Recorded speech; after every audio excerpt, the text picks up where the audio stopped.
Hello friends, welcome to the galaxy of geometrics. आज हम thermal remote sensing के system के बारे में समझेंगे। हमने प्रीवियस लेक्चर्स में तीन स्कैनिंग सिस्टम के बारे में समझा था। एक्रोस ट्रैक, जिसको हम क्या कहते हैं, विस्क ब्रूम सिस्टम भी कहते हैं। उसके अलावा हमारे पास अलोंग ट्रैक था जो पुश ब्रूम था, और थर्ड था हमारे पास SLAR, side looking airborne radar के बारे में। ठीक है, आज हम थर्मल रिमोट सेंसिंग सिस्टम और माइक्रोवेव इमेजिंग सिस्टम के बारे में देखेंगे। तो थर्मल स्कैनर्स जो होते हैं हमारे पास, वो इलेक्ट्रो ऑप्टिकल स्कैनिंग सिस्टम होते हैं। ठीक है, जो हमारे पास थर्मल इंफ्रारेड जो रेडिएशंस होती हैं जनरली उसमें वर्क करते हैं हमारे पास। ठीक है, तो नाम से ही पता चल रहा है कि हीट को, आपको जो भी हीट से रिलेटेड इंफॉर्मेशन गैदर करनी है, जैसे मान लीजिए फॉरेस्ट में फायर के बारे में जानना है, या फिर किसी भी टेम्परेचर जिसका हाई हो उससे रिलेटेड अगर आपको इंफॉर्मेशन गैदर करनी है तो आप थर्मल वेवलेंथ रेडिएशन को यूज करोगे। ठीक है, तो थर्मल स्कैनर्स जो होते हैं वो थर्मल इंफ्रारेड पोर्शन के में वर्क करते हैं। और thermal scanner do not record the true internal temperature of object but record the pattern of radiant temperature variation of the object. तो जो भी हमारे पास मान लीजिए फॉरेस्ट है, तो उसमें जो ट्रीज के अंदर की जो हीट होती है उसको नहीं, जो फायर लग गई है हमारे पास, जो मतलब के ऑब्जेक्ट्स के इंटरनल टेम्परेचर को मेजर नहीं करते, बाहर के जो रेडियंट टेम्परेचर होता है उसको मेजर करते हैं हमारे पास। ठीक है, तो एज ए कॉन्सिक्वेंस क्या, they sense energy emitted rather than reflected from object. तो जो हमारे पास ऑब्जेक्ट से रेडिएशंस, जो थर्मल हीट होती है, वो जो रेडिएशंस होती है एनर्जी, जो एमिटेड एनर्जी होती है उसको सेंस करते हैं rather than reflected from the object. Therefore thermal scanners can operate day और नाइट। ठीक है, डे और नाइट में ऑपरेट कर सकते हैं thermal scanner. Thermal scanners use photo detectors to detect emitted thermal radiation. जो थर्मल रेडिएशन, जो एमिटेड रिफ्लेक्शन होती है, एनर्जी होती है, उसको डिटेक्ट करने के लिए थर्मल स्कैनर्स जो यूज करते हैं, फोटो डिटेक्टर्स का यूज करते हैं। तो डे और नाइट दोनों में ऑपरेट कर सकते हैं ये जो फोटो डिटेक्टर्स होते हैं। The detectors are cooled to temperatures close to absolute zero in order to limit their own thermal emission.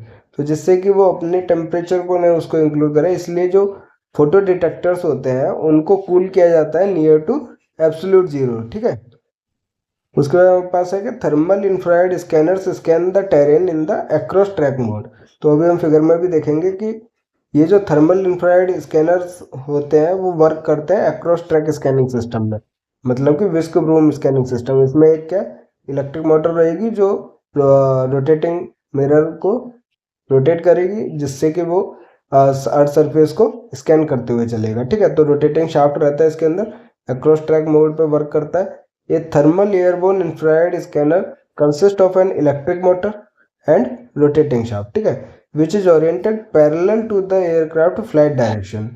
तो ओरिएंटेड रहता है, जो फ्लाइट डायरेक्शन होता है उसके पैरेलल, और ये जो स्कैन करेगा परपेंडिकुलर करेगा नीचे। ठीक है, below the earth surface, below the surface नहीं मतलब बिलो द सेंसर। ठीक है, जो अर्थ सरफेस होगा उसको एक्रॉस ट्रैक स्कैन करते हुए जाता है। तो एक्रॉस ट्रैक का जैसे हमने प्रीवियस लेक्चर में देखा था, इस फिगर में भी देख लेते हैं कि जो रोटेटिंग या स्कैनर मिरर होगा वो इस परपेंडिकुलर डायरेक्शन में क्या स्कैन करते हुए जाता है। अगर यही पुश ब्रूम होता तो इस टाइप से स्कैन करते हुए जाता। ठीक है, बट ये जो थर्मल स्कैनर्स होते हैं वो होते हैं एक्रॉस ट्रैक, तो ये इस परपेंडिकुलर डायरेक्शन में स्कैन करते हुए जाता है। और ये जो सिंगल डिटेक्टर डिटेक्ट करेगा इसको ग्राउंड रेजोल्यूशन सेल कहते हैं। ये सारी चीज़ें हमने प्रीवियस लेक्चर में भी देखी थी। ठीक है, इसमें और फर्दर टाइप्स देखेंगे इसके कि और कौन कौन सी चीज़ें इसके अंदर अवेलेबल रहती हैं। प्रीवियस लेक्चर में हमने सिर्फ रोटेटिंग मोटर और इलेक्ट्रिक मोटर और रोटेटिंग स्कैनर देखा था हमारे पास। ठीक है, यहाँ पे और भी चीज़ें जो अवेलेबल रहती हैं वो चीज़ें भी अभी हम डिस्कस करेंगे। सबसे पहले हम थ्योरी देखते हैं कि thermal infrared scanner scan the terrain in the across track mode. A thermal airborne infrared scanner consists of an electric motor and a rotating shaft which is oriented parallel to the aircraft flight direction, जो हमने figure में देखा। Both these instruments are mounted in the aircraft। ठीक है, aircraft के available रहते हैं हमारे पास मोटर और शाफ्ट जो है, या फिर रोटेटिंग जो स्कैनर था। The scan mirror, which is inclined at 45 degree, mounted on one end of the shaft, sweeps the terrain at right angle to the flight path। तो जो मैं कह रहा था परपेंडिकुलर करते हैं, जो फ्लाइट पाथ होता है उसके परपेंडिकुलरली वो टेरेन को स्कैन करते हुए या फिर स्वीप करते हुए चलते हैं हमारे पास, ठीक है। तो हमने देखा था ये जो है परपेंडिकुलरली है फ्लाइट पाथ के, ठीक है। वर्टिकल एक्सिस देखेंगे, उससे परपेंडिकुलरली ये क्या अक्रॉस ट्रैक के अंदर स्कैन करते हुए चलते हैं, स्वीप करते चलते हैं टेरेन को, ठीक है। तो ये याद रखना है आपको, मैं बार बार इस पर जोर इसलिए दे रहा हूँ क्योंकि ये चीज़ें पूछी जाती हैं कि अक्रॉस ट्रैक में जो स्वीप होता है ट्रेन का, वो राइट एंगल होता है फ्लैट पाथ के। इस टाइप के हमारे पास MSQ के अंदर भी चीज़ें पूछी जाती हैं मल्टीपल सेलेक्ट क्वेश्चन में। अगर एक भी ऑप्शन गलत हुआ तो पूरा मार्क्स जाता है हमारे पास, ठीक है। भले ही नेगेटिव ना मिले लेकिन मार्क्स भी नहीं मिलता हमारे पास, ठीक है। तो अक्रॉस ट्रैक हो या फिर थर्मल स्कैनर की जो बात है, वो स्कैन मिरर क्या है 45 डिग्री पे इंक्लाइंड रहता है, जो कि एक एंड पे शाफ्ट को स्वीप करते हुए चलता, टेरेन को स्वीप करते हुए चलता है perpendicular to the flight path. This scan mirror also detects the infrared energy emitted from the terrain. तो जो टेरेन से एमिटेड एनर्जी होती है उसको भी डिटेक्ट करता है scan mirror. Later it sends the energy to focusing mirrors where the energy get detected by the detector. फिर जो ये फोकसिंग मिरर के पास भेजता है, जो स्कैनिंग मिरर होता है, टेरेन को स्वीप करने के बाद जो रिफ्लेक्टेड एनर्जी है या फिर एमिटेड एनर्जी है वो उसको डिटेक्ट करने के बाद जो रोटेटिंग मिरर या हमारे पास स्कैन मिरर था, वो क्या डेटा को भेजता है हमारे पास फोकसिंग मिरर के पास। वो जो फोकसिंग मिरर है वो डिटेक्टर के पास क्या एनर्जी को डिटेक्ट करके भेजता है हमारे पास। फिर डिटेक्टर का काम आता है, डिटेक्टर कन्वर्ट करता है उस एमिटेड एनर्जी को इलेक्ट्रिकल सिग्नल के अंदर, कि जो इंटेंसिटी अवेलेबल होती है उसके बेसिस पे इलेक्ट्रिकल सिग्नल हमारे पास क्रिएट करता है डिटेक्टर, ठीक है। तो जो सिग्नल होता है varies in proportion according to the intensity of emitted infrared radiation. तो जो एमिटेड या इंटेंसिटी के बेसिस पे इलेक्ट्रिकल सिग्नल क्रिएट किया जाता है थ्रू द डिटेक्टर। इंटेंसिटी ये मेन है हमारे पास कि जितनी ज़्यादा इंटेंसिटी उसके बेसिस पे हमारे पास सिग्नल क्रिएट होता है, ठीक है। तो उसी के बेसिस पे हमारे पास टेरेन की जो करेक्टरिस्टिक्स होते हैं उनको आइडेंटिफाई किया जाता है, क्योंकि हमारे पास जो अर्थ सरफेस है उसके ऊपर जो ऑब्जेक्ट्स अवेलेबल हैं डिफरेंट अमाउंट ऑफ एनर्जी को रिफ्लेक्ट करते हैं, एमिट करते हैं in the portion of such wavelength. तो उसकी इंटेंसिटी जो किसी की ज़्यादा होगी तो वो ब्राइटर कलर का शो होगा हमारे पास जब इमेज क्रिएट होती है, ठीक है। तो उसी के बेसिस पे डिटेक्टर का काम है कि इंटेंसिटी के बेसिस पे उसको इलेक्ट्रिकल सिग्नल में कन्वर्ट करना। Detector is normally placed by a vacuum bottle filled with liquid nitrogen. A second mirror known as recorder mirror placed at another end of the shaft rotates synchronously with the scan mirror and sweeps the image of the modulated light source across a strip of recording film। तो detector के पास क्या है हमारे पास liquid nitrogen भी present रहती है, और जो हमारे पास रोटेटर था, हमारे पास जो शाफ्ट रोटेट कर रही थी, एक साइड तो हमने देखा था क्या था स्कैन मिरर था, सेकंड जो एंड पे रहता है वो हमारे पास रिकॉर्डर मिरर रहता है, ठीक है। जो सेकंड मिरर होता है उसको क्या कहते हैं हम रिकॉर्डर मिरर कहते हैं, जो सिंक्रोनियसली स्कैन मिरर के साथ सिंक्रोनाइज्ड रहता है, क्योंकि शाफ्ट के साथ वो भी कनेक्टेड रहता है एक एंड पे और ये हमारे पास दूसरे एंड पे कनेक्टेड रहता है।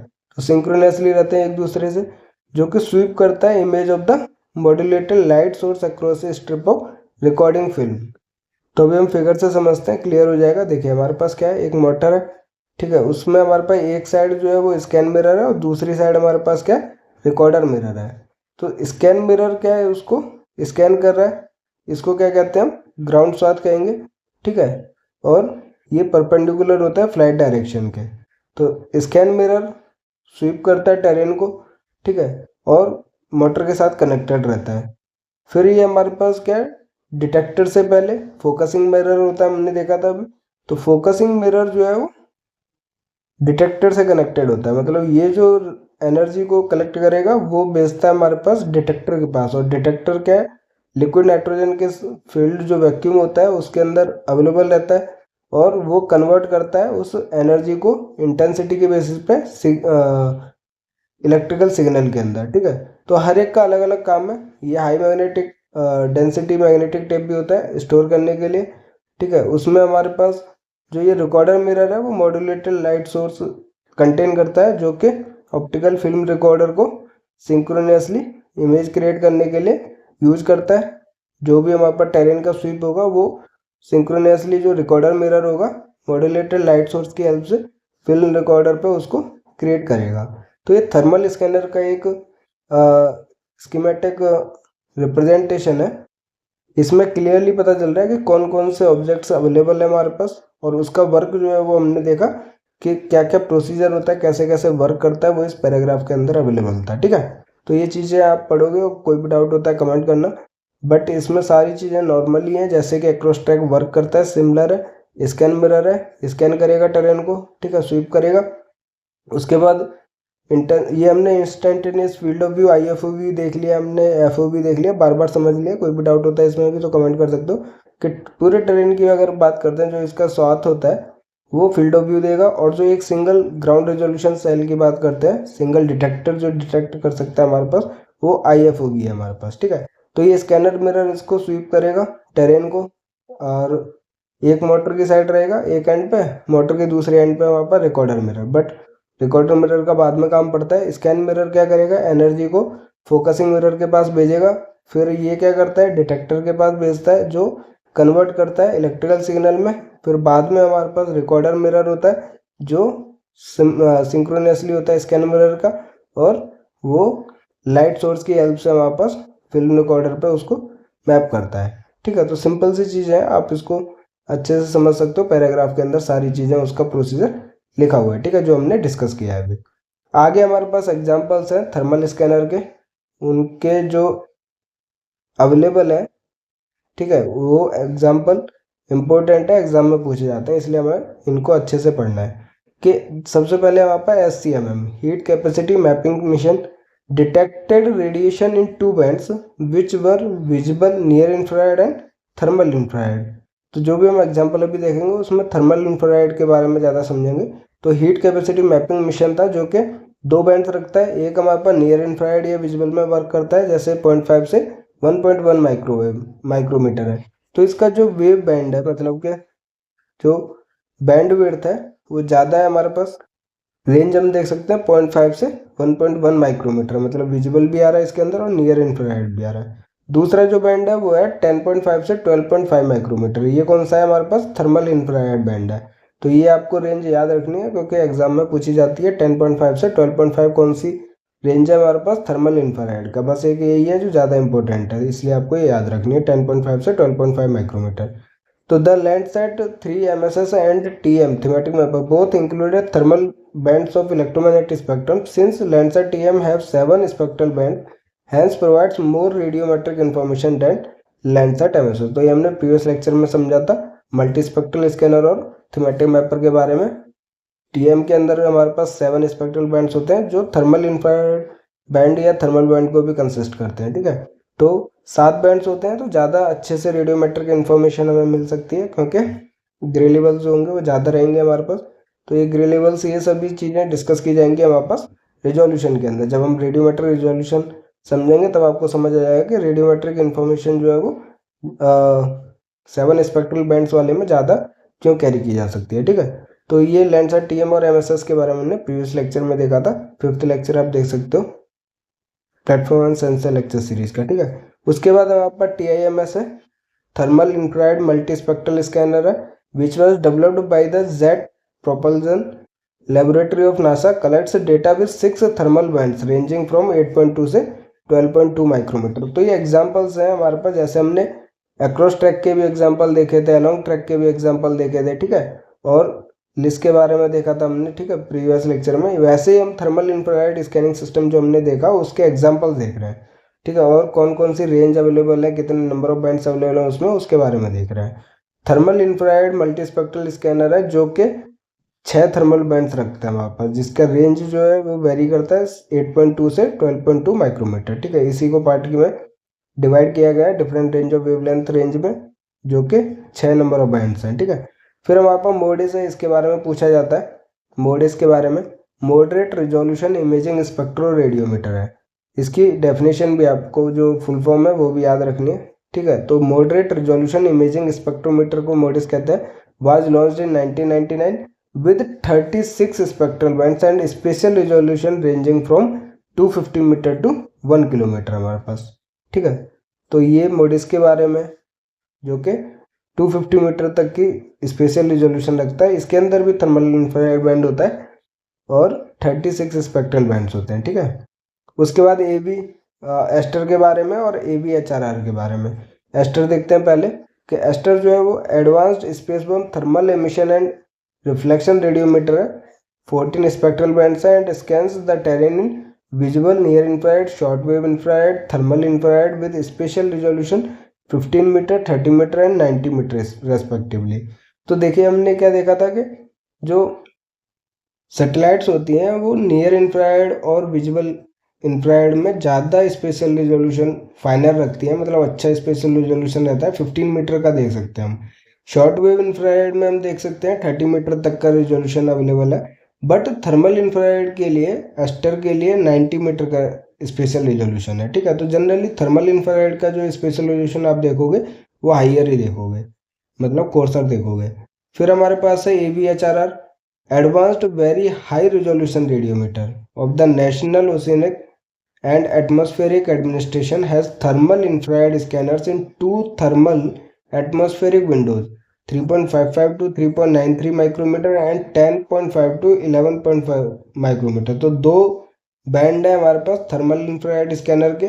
और एटमॉस्फेरिक विंडोज के अंदर हमने रिमोट सेंसिंग लेक्चर सीरीज के अंदर ऑलरेडी समझा हुआ है कि जो रेडिएशंस, जो वेवलेंथ रेंज जो है वो हमारे पास ग्राउंड सरफेस तक पहुंचे, मतलब कि एटमॉस्फेयर के अंदर वो एब्जॉर्ब नहीं होता है, ठीक है। तो वो एटमॉस्फेरिक विंडोज होता है जिनका हम यूज करते हैं किसी भी स्टडी के लिए या रिमोट सेंसिंग पर्पज के लिए, क्योंकि वो ग्राउंड सरफेस तक पहुंचती हैं, ठीक है। तो इसमें हमारे पास थर्मल इंफ्रारेड का क्या दो एटमॉस्फेरिक विंडो के अंदर डिवाइडेड किया गया ABHRR के अंदर।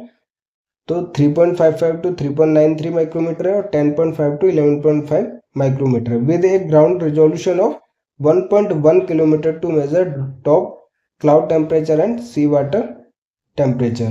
तो ABHRR जो है वो सी वाटर टेम्परेचर के लिए यूज किया जाता है और क्लाउड के जो टेम्परेचर है उसको स्टडी करने के लिए, ठीक है।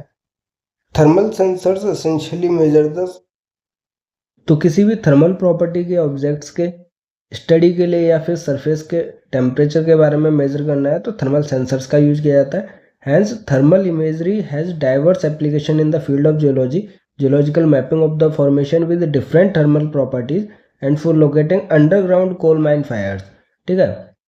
तो ये एप्लीकेशन है थर्मल स्कैनर का कि अंडरग्राउंड कोल माइन फायर्स के लिए भी हम थर्मल सेंसर्स का यूज करते हैं। सॉइल साइंस को पढ़ना है, हमें सॉइल मैपिंग करनी है या फिर मॉइस्चर कंडीशन को डिटरमाइन करना है तो भी हम थर्मल सेंसर्स का यूज कर सकते हैं। उसके अलावा फॉरेस्ट्री है, studying evapotranspiration from vegetation, delineating the extent of active forest fires. तो एक्टिव फॉरेस्ट फायर जो डे या नाइट में भी हम पता कर सकते हैं।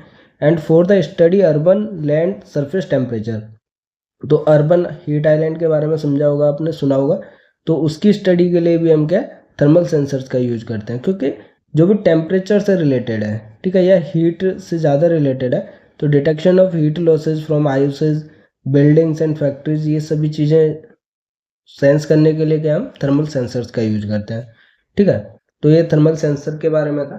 अब हमने जैसे SLAR के बारे में देखा था प्रीवियस लेक्चर में, उसके बारे में एक डेफिनेशन फिर से देख लेते हैं कि side looking airborne radar is an airborne radar viewing at right angles to the axis of vehicle which produces a representation of terrain or moving targets. The platform, aircraft or satellite of an SLAR travels forward in the flight direction with the nadir directly beneath the platform. तो हमने previous lecture में देखा था कि कोई भी aircraft है वो मूव कर रहा है उसकी फ्लाइट पाथ, ठीक है, और वो व्यू जो करता है, ठीक है, यहाँ से रेडिएशन या फिर माइक्रोवेव्स की जो पल्सेज होती हैं वो ऐसे 90 डिग्री पे हमारे पास मूव करती हैं और फिर वापस उसके पास ओन सोर्स के पास रिकॉर्ड की जाती है वापस, ठीक है। तो प्लेटफॉर्म जो होता है ये फ्लाइट पाथ है, उसके perpendicular just below the platform या एयरक्राफ्ट देखेंगे तो वो हमारे पास नादिर होता है डायरेक्टली बीनीथ द प्लेटफॉर्म। तो ये सभी चीज़ें हमने प्रीवियस लेक्चर में 5th लेक्चर के अंदर कवर की थी। तो थर्मल जो रिमोट सेंसिंग सिस्टम है वो इम्पोर्टेंट है, उससे क्वेश्चन बनते हैं हमारे पास। माइक्रोवेव इमेजिंग सिस्टम है, इसको अभी हम सिंपली देख रहे हैं कि एक्टिव माइक्रोवेव रिमोट सेंसिंग क्या होता है, पैसिव माइक्रोवेव रिमोट सेंसिंग क्या होता है, उसको अभी हम समझेंगे जब हम इसके बारे में रिजोल्यूशन के बारे में देखेंगे, ठीक है। अभी हम नेक्स्ट यूनिट स्टार्ट करेंगे यूनिट 3, उसमें रिजोल्यूशन के बारे में समझेंगे। तो वहाँ पर जब माइक्रोवेव के जो साइड लुकिंग हमारे पास सिंथेटिक अपर्चर रडार होता है, ठीक है, उनके बारे में जब देखेंगे कैसे हम रिजोल्यूशन कैलकुलेट करते हैं, वहाँ पर सारी चीज़ें स्टडी की जाएंगी, जितने भी फार्मूलाज हैं और उससे रिलेटेड जो भी थ्योरी है वो सभी चीज़ कवर की जाएगी। बट अभी हम यहाँ पे माइक्रोवेव इमेजिंग सिस्टम जो बेसिक दो रिमोट सेंसिंग सिस्टम होते हैं एक्टिव और पैसिव, उनके बारे में समझ रहे हैं, ठीक है। तो सबसे पहले है हमारे पास microwave region of the electromagnetic spectrum includes wavelength, higher range of wavelength होती है 1 mm टू 1 मीटर तक की होती है। तो ये जो वेवलेंथ है ग्राउंड सरफेस से नीचे भी अगर एक्सप्लोर करना है तो माइक्रोवेव रीजन का यूज़ किया जाता है। क्लाउड्स वगैरह अवेलेबल है तो ये हमारे पास high range of wavelength use की जाती है, ठीक है। तो माइक्रोवेव का जो वेवलेंथ रीजन है वो 1 mm टू 1 मीटर होता है। The advantage of microwave remote sensing is that microwaves are capable of penetrating the atmosphere, ठीक है, पेनिट्रेट कर सकते हैं क्योंकि हाई रेंज ऑफ वेवलेंथ होता है। When it is with conditions like cloud cover, snow and smoke, तो हम माइक्रोवेव रीजन का यूज कर सकते हैं। They also have the capacity of sensing in day और नाइट, डे और नाइट में भी सेंस कर सकती हैं। Microwave imaging system can be classified into 2 categories, active and passive microwave remote sensing. देखो नाम से हमने पहले भी समझा हुआ है। एक्टिव में क्या है, एनर्जी सोर्स खुद का होता है, और पैसिव जो होता है वो एनर्जी सोर्स क्या है, सन या नेचुरल एनर्जी सोर्स यूज करता है, ठीक है। सबसे पहले हम एक्टिव देखते हैं कि active microwave sensing systems are of 2 types, they are imaging and non imaging sensors. Most imaging sensors और imaging radars used for remote sensing, example SLAR. These imaging radars are again divided into real aperture and synthetic aperture system है, ठीक है। Synthetic aperture system और real aperture, ये सारी चीज़ें जितने भी मैं बोल रहा हूँ, जो भी टर्म्स डिस्कस्ड हैं इसमें रिटर्न है, वो सभी नेक्स्ट यूनिट के अंदर अच्छे से डिस्कस किए जाएंगे। तो जो हमारे पास इंपॉर्टेंट रहेगा बेसिकली सार के बारे में रहेगा, उससे रिलेटेड रिजोल्यूशन के बारे में रहेगा, वो सारे फॉर्मूलाज भी हमारे पास नेक्स्ट यूनिट में कवर किए जाएंगे। तो यहाँ पे हम देख सकते हैं कि एक्टिव रिमोट जो माइक्रोवेव रिमोट सेंसिंग है दो में क्लासिफाइड है, इमेजिंग और नॉन इमेजिंग। अब इमेजिंग का एग्जाम्पल है हमारे पास SLAR, नॉन इमेजिंग का जो एग्जाम्पल नहीं है, लेकिन इमेजिंग को फर्दर क्लासिफाइड किया गया है रियल अपर्चर और सिंथेटिक अपर्चर के अंदर, ठीक है। नॉन इमेजिंग में तो हमने ग्रेविमीटर के बारे में देखा था, क्योंकि हमें पता है कि उसमें इमेज क्रिएट नहीं की जाती है, डिजिटल फॉर्म में वापस डेटा अवेलेबल या आउटपुट क्रिएट किया जाता है, ठीक है। वो सारी चीज़ें हम पहले से ही डिस्कस कर रखे हैं। फिर है हमारे पास पैसिव माइक्रोवेव रिमोट सेंसिंग। तो पैसिव माइक्रोवेव रिमोट सेंसिंग क्या होता है कि इधर scatterometers, non imaging remote sensing radars are इधर स्कैटरोमीटर्स और अल्टीमीटर्स। पैसिव माइक्रोवेव सेंसर्स, जिसको हम रेडियोमीटर्स भी कहते हैं, measure the natural emitted energy from the earth surface. तो ये जो नाम है वो भी एग्जाम में पूछे जाते हैं कि जो नेचुरल या फिर पैसिव माइक्रोवेव सेंसर्स है उनको हम रेडियोमीटर्स भी कहते हैं, ठीक है, ये भी आपको याद रखना है। उसके अलावा अगर non imaging remote sensing radars की बात करते हैं तो उनको हम स्कैटरोमीटर्स या अल्टीमीटर्स एग्जाम्पल है। But passive microwave remote sensing जो natural emitted energy from the earth surface को यूज करता है उसको क्या कहते हैं, हम रेडियोमीटर कहते हैं, ठीक है, ये इंपॉर्टेंट है। The suitable antenna collects the emitted energy and transform it as a signal. It is represented as an equivalent temperature, that is temperature of a black body source which produces the same amount of signal in bandwidth of the system. Passive remote sensing is possible if radiometer is used in a scanning mode like just the optical scanner.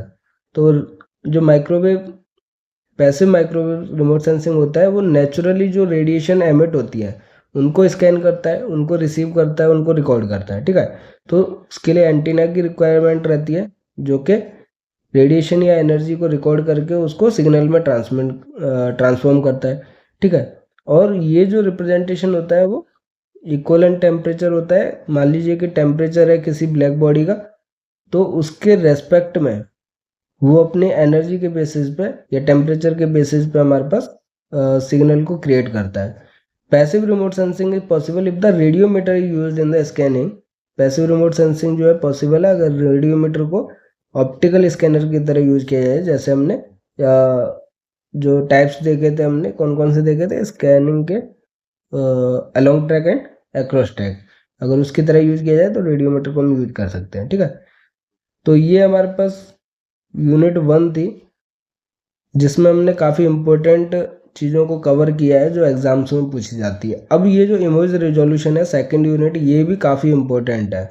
इसमें हर एक चीज़ आपको समझनी है, क्योंकि exam में जो numerical होंगे या फिर रिजोल्यूशन, तो हर चीज़ में आपको पढ़ना ही पड़ेगा। इससे रिलेटेड आगे की यूनिट्स रहेंगी और जो प्रॉब्लम्स होंगी वो भी इसी को समझने के बाद सॉल्व होंगी, ठीक है। तो सेकंड यूनिट में हम सिर्फ रिजोल्यूशन के बारे में देखेंगे। डिफरेंट टाइप्स ऑफ रिजोल्यूशन है, जैसे मैं माइक्रोवेव रिमोट सेंसिंग सिस्टम की बात कर रहा था, तो ये जो थर्ड टॉपिक है resolution in microwave remote sensing, ये काफ़ी इंपॉर्टेंट होने वाला है, ठीक है। इसमें फॉर्मूलाज और जो थोड़ा रिमोट सेंसिंग माइक्रोवेव वाला जो होता है एक्टिव वाला, उसको अच्छे से समझेंगे। उससे पहले हम बेसिक समझेंगे स्पेशियल रिजोल्यूशन के बारे में, स्पेक्ट्रल रिजोल्यूशन के बारे में, रेडियोमेट्रिक और टेम्पोरल रिजोल्यूशन। ये 4 टाइप ऑफ रिजोल्यूशन होते हैं हमारे पास। इमेज रिजोल्यूशन, तो ये इमेज रिजोल्यूशन क्या होता है वो भी हम पहले टॉपिक में ही समझ लेंगे, ठीक है। उसके बाद रिलेशनशिप देखेंगे हमारे पास डिफरेंट टाइप्स ऑफ रिजोल्यूशन। देखिए हमारे पास फाइनल रिजोल्यूशन होना चाहिए, बढ़िया होना चाहिए, स्पेशियल, ठीक है, जिससे कि हमारे पास 2 क्लोजली स्पेस्ड ऑब्जेक्ट्स हैं उनको हम आइडेंटिफाई कर सकें। स्पेक्ट्रल रिजोल्यूशन भी बढ़िया होना चाहिए, जिससे कि हमारे पास हर एक रेंज ऑफ वेवलेंथ में हम उसको ऑब्जेक्ट के करेक्टरिस्टिक्स को समझ सकें। रेडियोमेट्रिक रिजोल्यूशन में क्या है कि जो इमेज क्रिएट होती है वो डिस्क्रीट क्वांटाइजेशन लेवल या ग्रे लेवल्स में होती है।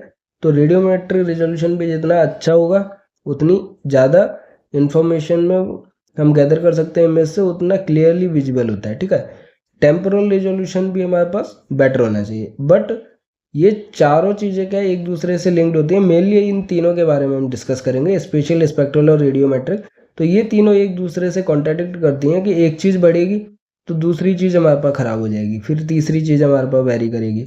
तो ये तीनों चीज़ों को बैलेंस करके चलना पड़ता है हमें स्पेशल, स्पेक्ट्रल और रेडियोमेट्रिक रिजोल्यूशन का, ठीक है। तो उन्हीं के रिलेशनशिप के बारे में देखेंगे कि कौन सी चीज़ के बढ़ने से कौन सी चीज़ कम हो जाती है और कौन सी चीज़ हमारे पास कितना इफेक्ट डालती है, ठीक है। तो तीनों को हमें बैलेंस करके चलना पड़ता है, वो चीज़ अभी हम इस यूनिट के अंदर समझेंगे। सबसे पहले हम देखते हैं इमेज रिजोल्यूशन क्या होता है, कि the term image resolution is applied to digital images, film images and other type of images and it describes the details that an image holds. तो रिजोल्यूशन का मतलब है कि कोई भी इमेज है हमारे पास, उसके अंदर जो इन्फॉर्मेशन है या डिटेल्स अवेलेबल है, कितना हम उसको एनालाइज कर पा रहे हैं हमारे पास या फाइंड आउट कर पा रहे हैं, ठीक है। तो resolution can be broadly defined as a ability of a remote sensor to capture and display details of the ground feature. तो जो भी सेंसर है स्कैन करता है सरफेस को या ऑब्जेक्ट्स अवेलेबल रहते हैं, या जो भी रिमोट सेंसिंग इमेज होती है उसके अंदर कोई भी रिमोट सेंसर जो है किस टाइप की इंफॉर्मेशन या डिटेल्स को डिस्प्ले कर रहा है हमारे पास, ये एक तरीके से रिजोल्यूशन कहलाता है। In other words, resolution refer to the level of detail to which a ground feature can be described and mapped, ठीक है। तो बेसिकली एक सिंपल सी चीज़ है कि अगर आप इमेज को देख के ग्राउंड फीचर्स को या ग्राउंड सरफेस के बारे में कितना बता पा रहे हो, कितनी डिटेल्स वो प्रोवाइड कर रहा है, वो एक तरीके से रिजोल्यूशन कहलाता है, ठीक है। Resolution varies from sensor to sensor. Resolution is broadly described as coarser and finer, ठीक है। तो मैं बार बार यूज कर रहा था कि फाइनर स्पेशल रिजोल्यूशन होता है, कोर्सर स्पेशल रिजोल्यूशन होता है। तो रिजोल्यूशन बेसिकली 2 टाइप्स में क्लासिफाइड होते हैं, कोर्सर एंड फाइनर हमारे पास, ठीक है। फाइनर अच्छा होता है, कम होता है, और कोर्सर ज़्यादा होता है तो इतना बढ़िया नहीं होता है। Data having coarse resolution have coarser information, whereas data with fine resolution provide finer detail. तो हम फाइनर डिटेल्स भी फाइंड आउट कर सकते हैं फाइन रिजोल्यूशन के साथ, मतलब ज़्यादा इन्फॉर्मेशन अच्छे से फाइंड आउट कर सकते हैं। Resolution characteristics of remote sensing data determine its application potential because data of different resolutions provide different level of details and hence are useful for mapping particularly features at a specific mapping scale। तो उसी resolution के basis पे हमारे पास उस image का या फिर remote sensing के जो डेटा होता है उसके एप्लीकेशन पोटेंशियल को डिटरमाइन करते हैं कि हमारे पास डिफरेंट रिजोल्यूशन अवेलेबल रहते हैं तो डिफरेंट डिटेल्स हमारे पास अवेलेबल रहती हैं, ठीक है। तो मैपिंग में यूज कर सकते हैं उस को, तो बहुत सारी चीज़ें होती हैं, और जो एप्लीकेशन है वो उसके डिटेल के ऊपर कि कितने लेवल ऑफ डिटेल्स हम फाइंड आउट कर पा रहे हैं उसके बेसिस पे अप्लाई करते हैं, ठीक है। The image resolution also depend on the character of the scene that has been imaged. Apart from atmospheric conditions, illumination and experience and ability of an image interpreter. तो इमेज रेजोल्यूशन के जो factors affecting है, basically वहाँ पर atmospheric conditions भी होता है, उसके अलावा जो करेक्टरिस्टिक्स है उस टेरेन का, उसके जो फिजिकल या केमिकल करेक्टरिस्टिक्स है उसके बेसिस पर भी इमेज क्रिएट होती है।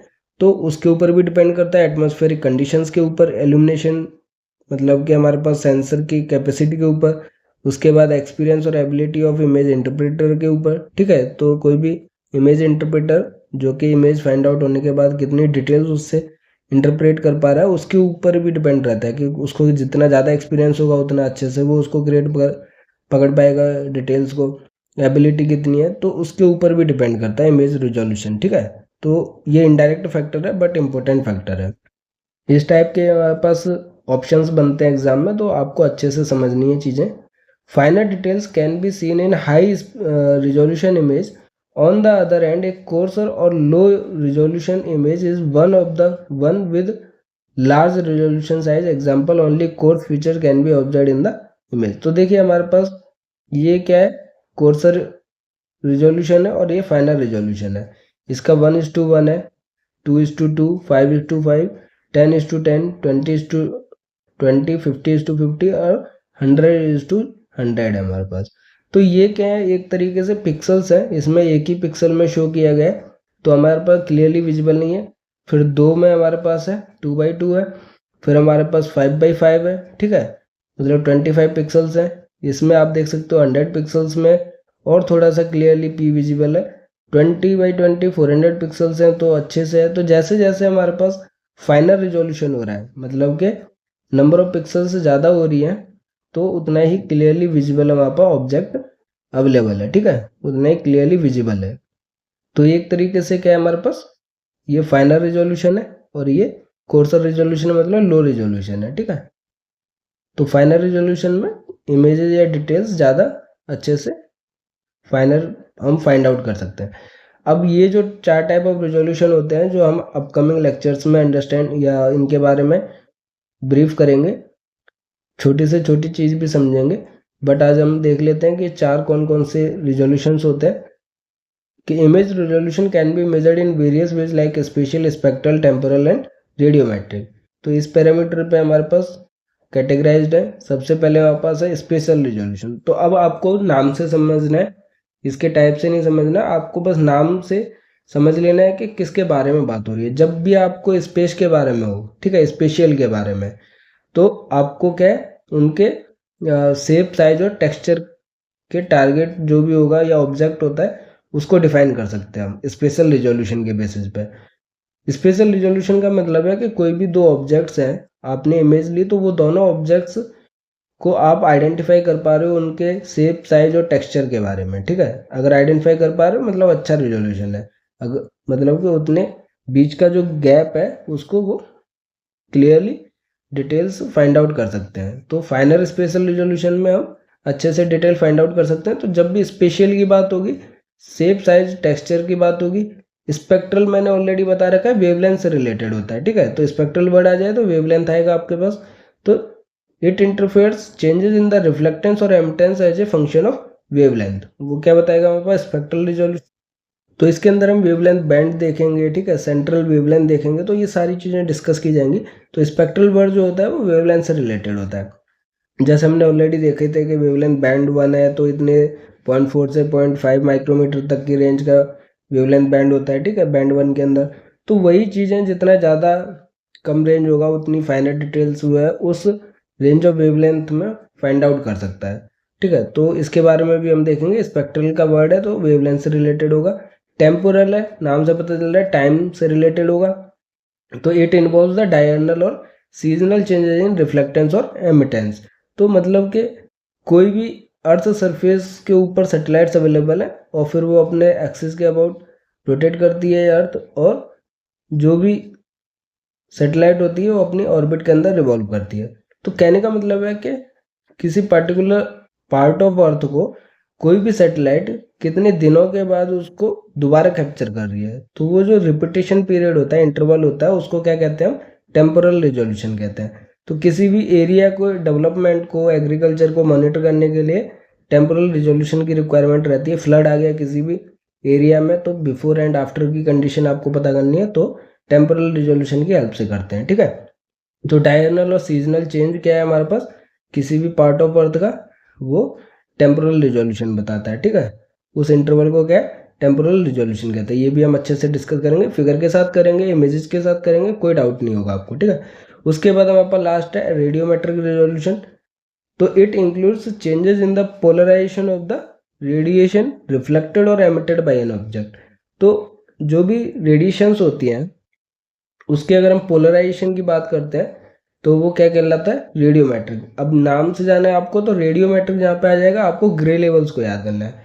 तो कितने ग्रे लेवल्स में हम किसी भी एनर्जी को डिफाइन कर सकते हैं, ठीक है।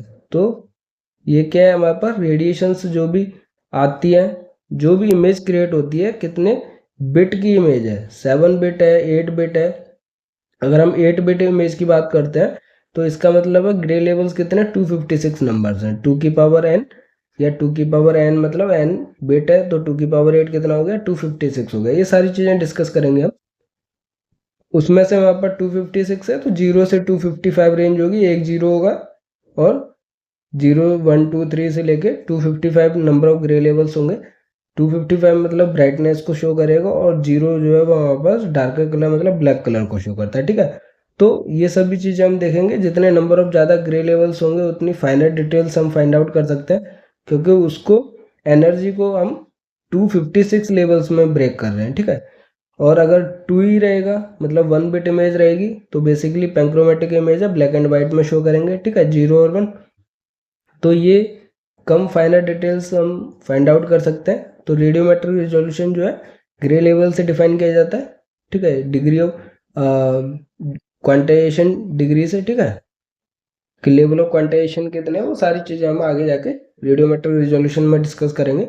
तो ये 4 जो रिजोल्यूशन है काफ़ी इंपॉर्टेंट होने वाले हैं, डेफिनेशन के बेसिस पे और फिगर के बेसिस पे भी, ठीक है।